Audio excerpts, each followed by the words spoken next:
പിന്നെ എങ്ങനെയാണ് അവർ പെരുമാറേണ്ടത്?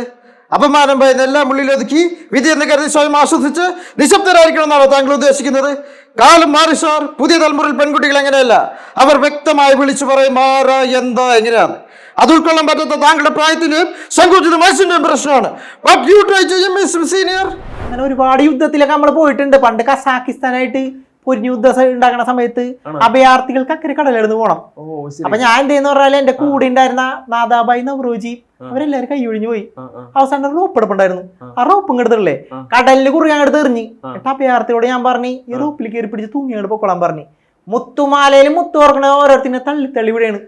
അപ്പൊ എന്റെ ഈ തള്ളല് കണ്ടിട്ട് നെഹ്റുവിന്റെ അടുത്തൊന്ന് ചോദിക്കണം, എന്റെ പൊന്നു കേടല്ലേ എന്ത് തള്ളാടാ നീ തള്ളടേന്ന്. എന്ത് പണ്ടാരോണ് ഒരുമാതിരി ജാടയും വന്ന വഴിക്ക് ഒരു പഞ്ച് ഡൈലോഗും.